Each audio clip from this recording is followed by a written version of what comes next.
Postulates of quantum mechanics. First postulate.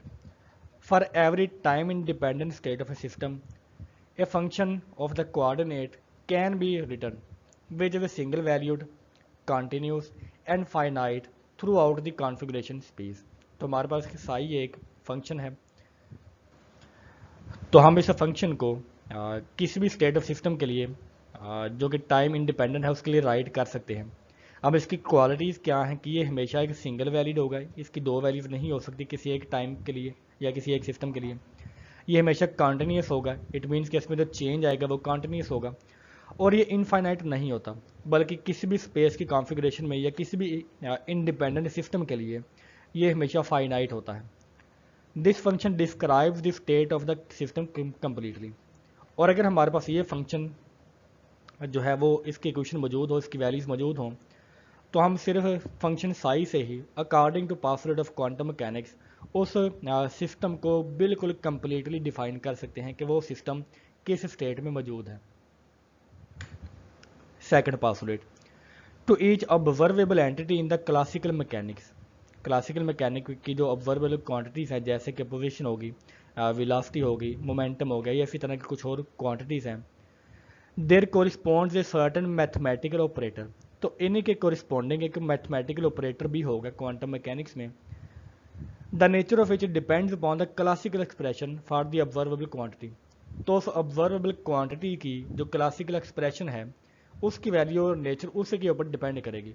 It means के position के लिए उसकी वैल्यू कुछ और होगी या उसकी नेचर कुछ और होगी, वेलोसिटी के लिए क्वांटम मैकेनिक्स में उसकी नेचर कुछ और होगी, और मोमेंटम वगैरह के लिए कुछ और उसकी नेचर मौजूद होगी।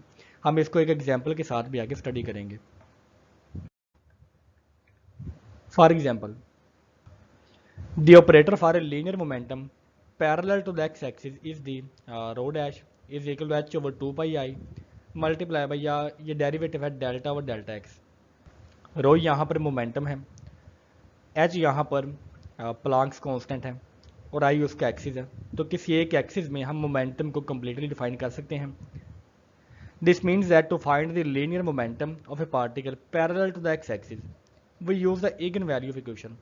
तो इसके लिए हम एक इगन वैल्यू इक्वेशन को यूज़ कर सकते हैं जो कि rho multiply by psi is equal to rho psi है। दैट इज, तो क्वांटम मैकेनिक्स में if we differentiate these the wave function psi with respect to x, जो कि यहाँ पे गिवन है, and multiply the result with H over 2 pi.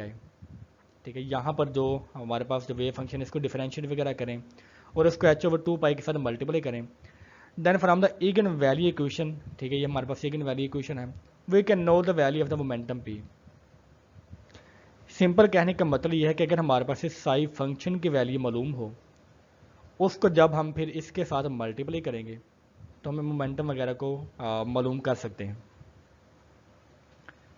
If Sai is a well behaved function, तो अब साई जो है अगर वो एक वेल बिहेव्ड फंक्शन है for the given state of A system, किसी एक स्टेट ऑफ सिस्टम के लिए, and A hat is a suitable operator, और वो ए हैट उसका सूटेबल ऑपरेटर है। ऑपरेटर क्या होता है किसी इक्वेशन में, वो किसी की एक खास वेरिएबल के लिए होता है। हम इसको आगे डिटेल में स्टडी करेंगे। तो A hat is the suitable operator for observable quantity और property, then the operator on the psi और function by the operator a dash gives the psi multiplied by a constant value, for example a of the observable property this one। तो इसका आसान मतलब क्या है, ये हमारे पास क्वांटम मैकेनिक्स एक मेन इक्वेशन है। तो अगर ये कहता है कि अगर हमारे पास साई जो है ये वाला या ये वाला ये एक वेल बिहेव फंक्शन मौजूद है हमारे पास, और इसका जो ऑपरेटर है जो कि इसके ऊपर ऑपरेट करता है इसकी कैलकुलेशन के लिए, वो यहाँ पर ए हैट है, ठीक है, किसी भी ऑब्जर्वेबल क्वांटिटी के लिए। तो इन दोनों की जो मल्टीप्लिकेशन है, ठीक है, वो एक कांस्टेंट वैल्यू ए को प्रोवाइड करेगी, ठीक है, जो कि मल्टीप्लाई होता है ये इसी के साथ। यहाँ पर सिंपल क्या हुआ कि हमारे पास जो इस फंक्शन के ऊपर हमने ऑपरेटर को अप्लाई किया, ऑपरेटर या मैथमेटिकल इक्वेशन को अप्लाई करने के बाद हमारे पास एक कांस्टेंट वैल्यू अचीव होती है जो कि ए की वैल्यू है।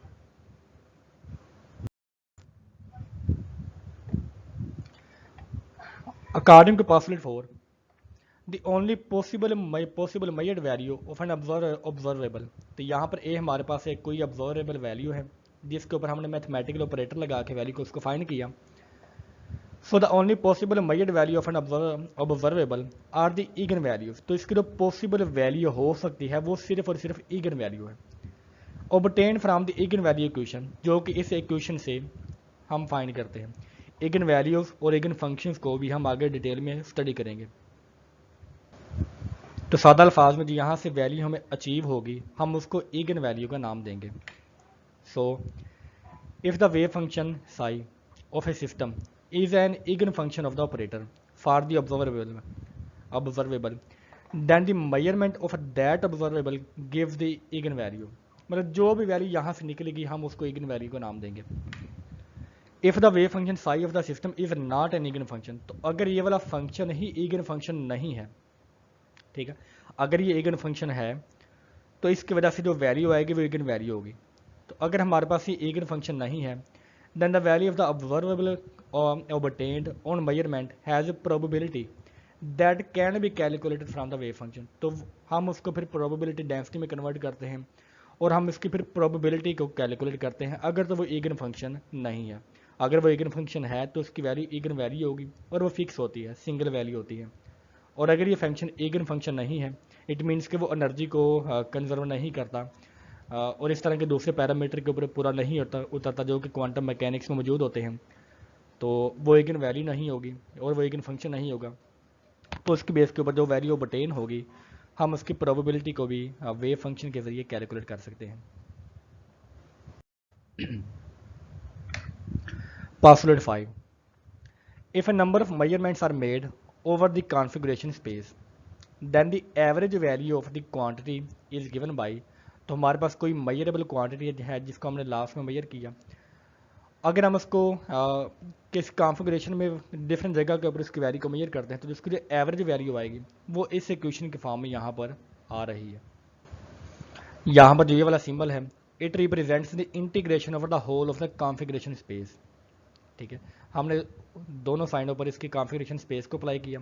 और अगर हम इसकी एक सिंपल इक्वेशन को देखें कि ये हमने अचीव कहाँ से की, तो पास्टुलेट 3 में इसकी इक्वेशन मौजूद है। ठीक है, इस फॉर्म में तो हमने यहाँ पर सिर्फ जो इंटीग्रेशन है वो अप्लाई की और इंटीग्रेशन की जो कम्प्लेक्स फॉर्म है वो यहाँ पर गिवन है। The postulate can be understood from the equation this one, जो कि पास्टुलेट 3 में हम पढ़ चुके हैं। Postulate 6, the total wave function must be anti-symmetric with respect to the interchange of all the coordinates of one fermion with those of another।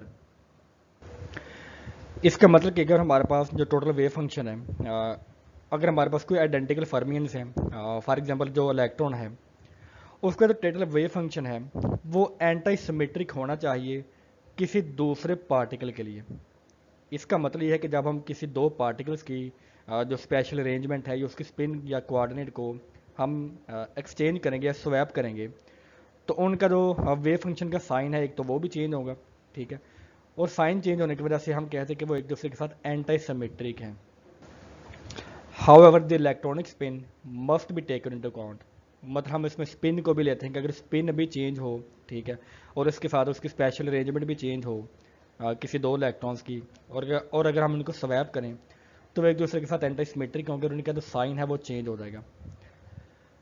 Also the Pauli's exclusion principle is a direct result of this anti-symmetry principle। मिसाल के तौर पर अगर हमारे पास एक system है जिसमें दो इलेक्ट्रॉन्स मौजूद हैं और अगर तो उनका वेव फंक्शन सिमेट्रिक हो, तो सिमेट्रिक होने का मतलब ये वाला है कि दोनों के दोनों इलेक्ट्रॉन एक ही जो स्पेस और इसके स्पिन ऑर्बिटल को ऑक्यूपाई करेंगे। लेकिन पॉलीज एक्सक्लूजन प्रिंसिपल तो क्या कहता है कि जो दो इलेक्ट्रॉन हैं या कोई भी दो पार्टिकल हैं उनके जो क्वांटम नंबर हैं वो बिल्कुल सेम नहीं हो सकते और दो इलेक्ट्रॉन एक ही वक्त में एक जगह पर एक ही साइन वगैरह के साथ एग्जिस्ट नहीं कर सकते। तो इस वजह से उनकी जो हमारे पास फर्मियन है, जैसे कि फर्मियन की स्पिन की कुछ वैल्यूज़ होती हैं जैसे कि 1/2 वगैरह हो गया, जैसे कि इलेक्ट्रॉन के लिए उनके स्पिन के मुताबिक, तो वो डिफरेंट हो, मतलब एंटीसिमेट्रिक हो। अगर बाकी उनके क्वांटम नंबर सेम है तो उनका साइन डिफरेंट होगा, और अगर उनका साइन डिफरेंट है तो मीन्स कि वो एक ही ऑर्बिटल में अगर दो इलेक्ट्रॉन हैं, ठीक है, तो उनकी स्पिन डिफरेंट होगी according to Pauli's exclusion principle. और उनके क्वांटम नंबर भी डिफरेंट होंगे। ठीक, और अगर हम इन दोनों की स्पेस को स्वैप करें तो उनके जो साइन है वो एक दूसरे के साथ भी स्वैप हो जाएंगे।